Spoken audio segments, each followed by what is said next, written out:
నోరు లేని గొర్రె పిల్లలు ఆ రోజు ఆయన ఉండకపోతే ఈ రోజు మనకి రక్షణ లేదండి.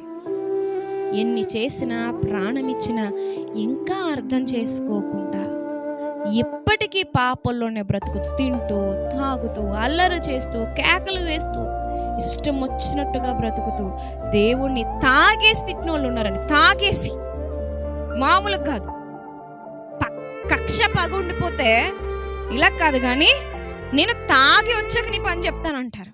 అలా మరి దేవుడు ఏ తప్పు చేశాడని ఆయన మీద కక్ష సాధిస్తూ మద్యపానాన్ని, మందు తాగి మరి ప్రభువుని వీధుల వెంబడి తిడుతున్నారు. నీకు ఏం అన్యాయం చేశాడు ఆయన? ఆయన తలుచుకుంటే క్షణంలో నీ ముక్కు రంధ్రాల్లోకి వెళ్ళే గాలిని ఆయన ఆజ్ఞాపిస్తుంది, ఆగిపోద్ది. చుట్టూ గాలి ఉంటుంది, అందరూ పీల్చుకుంటారు, నీవే పీల్చుకోలేవు. అలా చెయ్యొచ్చుగా ప్రభు, చేయలేదు. కొడుకు గుండెల మీద తన్నుతున్నా తండ్రి ఎందుకు మాట్లాడో తెలుసండి? తిరిగి ఒకడు కొడితే చస్తాడని, బలం లేక కాదు. వాడు ఎన్ని తిడుతున్నా తండ్రి ఎందుకు తిరిగి అనట్లేదు అంటే, నా బలంతో కొట్టానంటే వాడు బతకడు, తెలియని కుర్రాడు, వదిలేయండి అంటాడు.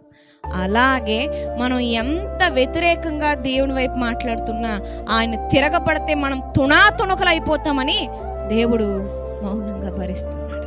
ఆయన భరించే కొలది, సహించే కొలది, ఓర్చుకునే కొలది ఇంకా మనిషి నానాటికి పేటరేగిపోతున్నాడు తప్ప మార్పు అనేది మనిషి జీవితంలో రావట్లేదండి.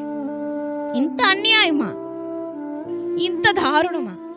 దేవుడిపై ఇలాంటి దాడా? ఎప్పుడో ఆకలిస్తే ఒక పూట అన్నం పెడితేనే రుణం తీర్చుకోలేమని జీవితాంతం గుర్తుపెట్టుకుంటామే.